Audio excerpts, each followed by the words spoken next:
Magandang umaga po sa ating lahat. Magandang umaga po. Tayo po ay magde-devotion na. Tayo pong lahat ay manalangin. Panginoon Diyos na dakila at makapangyarihan sa lahat, salamat po sa oras na ito. Salamat po Panginoon sa manibagong pagkakataon upang magbulay-bulay ng inyong salita. Tulungan niyo po kami na maunawaan ang mga bagay, Panginoon. Mahalin ang inyong salita. Magkaroon, Panginoon, ng confidence, Panginoon, sa inyong salita at magkaroon kami, Panginoon, ng total dependency sa inyo pong mga salita na araw-araw, Panginoon, ay maging gabay namin ito sa bawat araw at bawat oras na daraan sa aming mga buhay. Ito pong aming panalangin sa pangalan ni Jesus. Amen. Ang ating pong devotion ngayon ay makikita po natin sa Psalms 119 verses 113 to 128. Ano po? Sabi po dito sa first 113 to 120 lamang po. Sabi po dito, ako'y galit sa sinumang sa iyo ay hindi tapat. Ang tunay kong inibig ay iyong mga batas. Ikaw lamang ang muog ko at matibay na sanggalang. Ang pangako mo sa akin ay lubos kong aasahan. Kaya kayong masasama, ako'y inyo nang lubayan, pagkat ang utos ng Diyos, hindi ko tatalikuran. Ang lakas na pangako mo, upang ako ay mabuhay, ibigay mo't pag-asa ko ay hindi mapaparam. Upang ako ay maligtas, iningatan mo ako, O Diyos. Ang pansin ko'y itutuon sa bigay mong mga utos. Ang mga lumabag sa utos mo ay lubos mong itatakwil, ang kanilang panlilinlang ay wala ring sasapitin.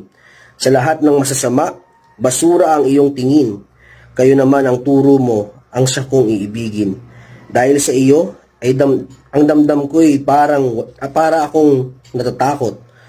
Sa hatol mong igagawad, natatakot akong lubos. Palain po tayo sa pagkabasa ng salita ng ating Panginoon. Ano po ba yung mga makikita natin dito na meron po doon sa karakter ng psalmist? Mapansin po natin mula po nung kahapon o mula po nung mga nakaraan, ito'y patungkol na sa salita ng ating Panginoon. Ano po?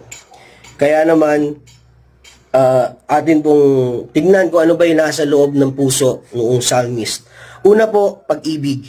Pag-ibig sa salita ng Diyos. Ano po? Yun po yung mababasa natin hanggang sa 128 ay paulit-ulit niya pong sinasabi, I love your law. Sa 113, sa verse 119, I love your testimonies, ESV version. Sa 127, I love your commandments above gold. No? Mahal na mahal niya po yung salita ng ating Panginoon. Kumbaga, ito po yung kanyang top priority sa kanyang buhay. No? Makikita po natin yung kanyang pagmamahal, pag-ibig sa salita ng Diyos. Yung psalmist ay may tapat na at taimtim na pag-ibig sa salita ng Diyos. Hindi siya nahuhumaling sa yaman o sa daigdig, kundi sa mga utos po ng ating Panginoon. Ganun niya kamahal yung pag-ibig. Ganun niya kamahal yung salita ng Diyos.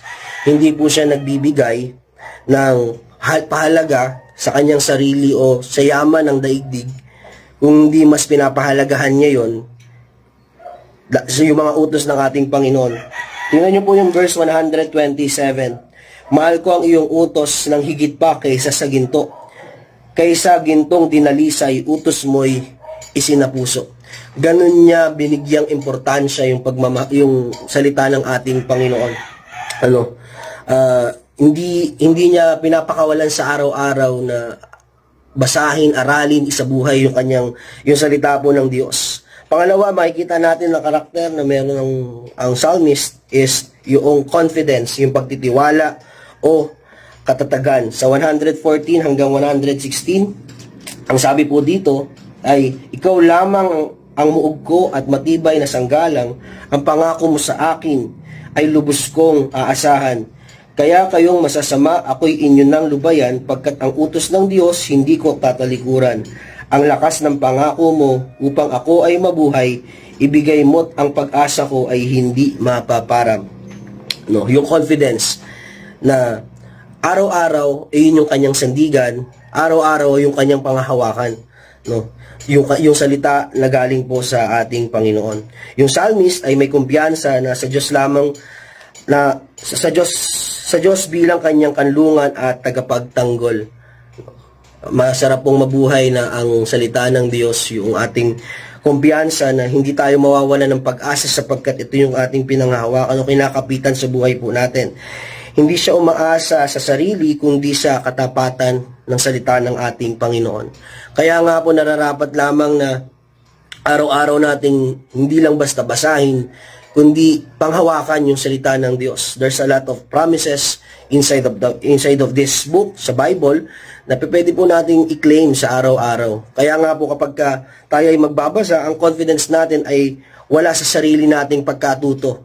Ang confidence natin ay naandun sa salita ng Diyos na magbibigay sa atin ng dagdag na karunungan, ng karunungang wagas na galing sa ating Panginoon. Sapagkat ito yung direction natin sa araw-araw, confidence. Yung confidence natin, yung confidence ng psalmist ay makikita po natin doon sa kanyang mga sinabi na ang Diyos ang kanyang matibay na muog at tagapagsanggalang. Ibig sabihin, kinakapitan niya po sa lahat po ng kanyang mga dinadaanan. Pangatlo, dependency, pagsandig o pagsunod. No. Sabi ng verse 117 to 120, upang ako'y maligtas, ingatan mo ako, O Diyos, ang pansin ko'y tutuon sa bigay mong mga utos. Ang lumabag sa utos mo ay lubos mong itatakwil, ang kanilang panlilinlang ay wala ring sasapitin. Sa lahat ng masasama, basura ang iyong tingin, kaya naman ang turo mo ang siya kong iibigin. Dahil sa iyo, ang damdam ko'y para akong natatakot. Sa hatol mong igagawad, natatakot akong lubos. So, makikita po ulit natin dito yung confidence, pero bakit dependency? Dahil dito ay makikita natin yung kababaang loob niya na wala na siyang ibang inaasahan kundi yung salita ng Diyos. Bukod sa nakadepende siya sa salita ng ating Panginoon, ito yung kanyang, kumbaga, wala siyang ibang baraha sa buhay kundi itong salita ng ating Panginoon. At kailangan niya po ito sa araw-araw. Sabi ng psalmist, at makita po natin yung pagsandig niya sa ating Panginoon. Pagsandig o talagang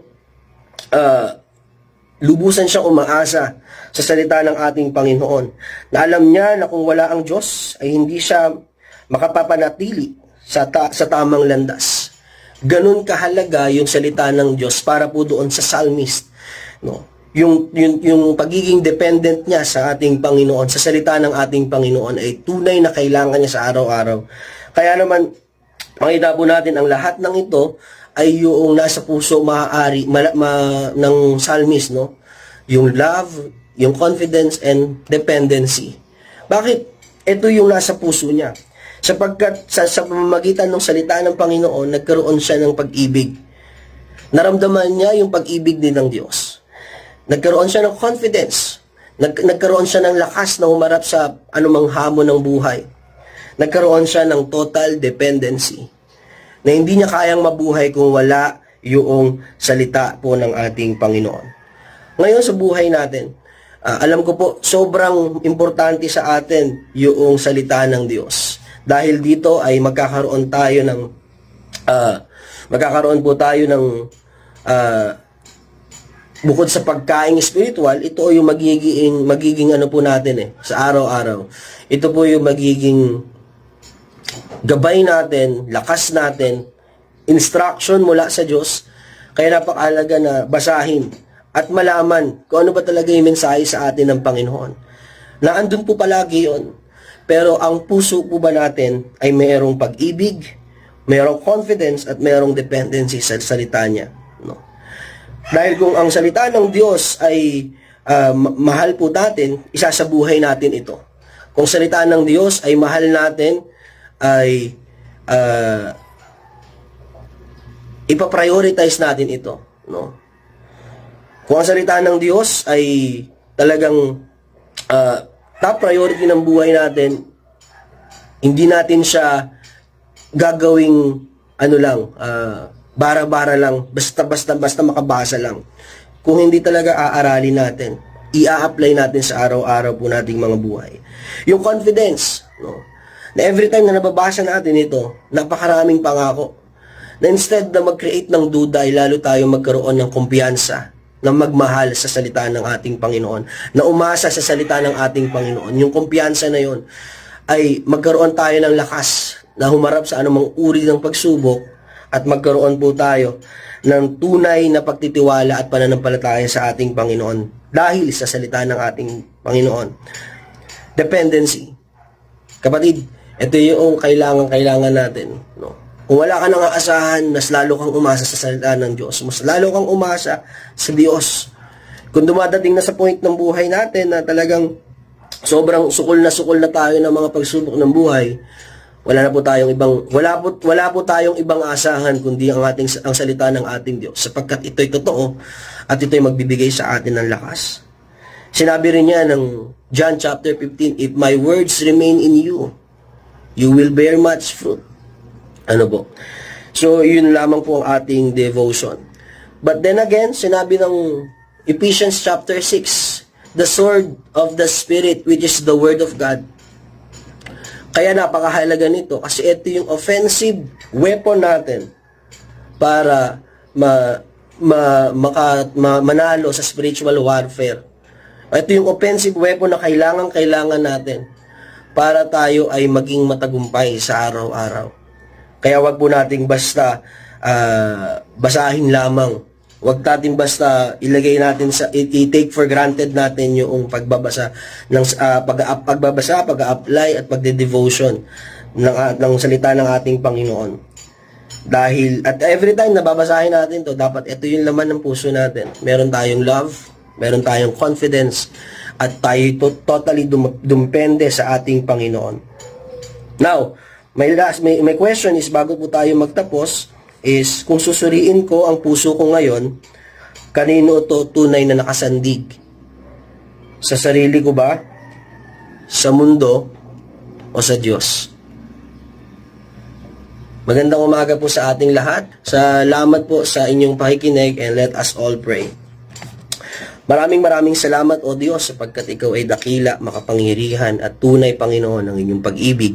Lord, ipagpaumanhin niyo po ang oras na ito, Panginoon, sapagkat ako po ay na-late ng gising, na-late, Panginoon, ng paglilid sa aking mga kapatid.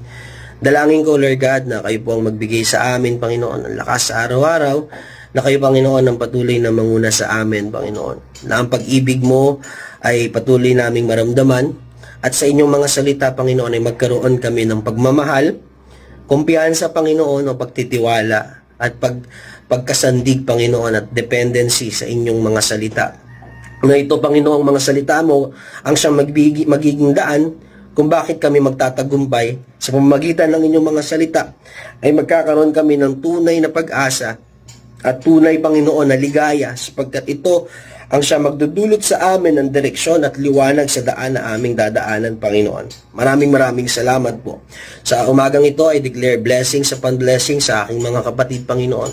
Kung meron man po mga kapatid na dumadaan sa iba't ibang uri ng pagsubok, sa oras na ito, Panginoon, ay samahan niyo po sila. Huwag niyo po silang pababayaan at palagi niyo po sila, Panginoon, proteksyonan against all kinds, Panginoon, ng atak ng kaaway sa kanilang buhay. Using this offensive weapon bilang inyong mga salita, Panginoon, ito kami, Panginoon, ay magtatagumpay at mabubuhay ng naayon sa inyong kalooban. Maraming salamat po. Ito po ang aming panalangin sa pangalan ni Jesus. Amen and amen.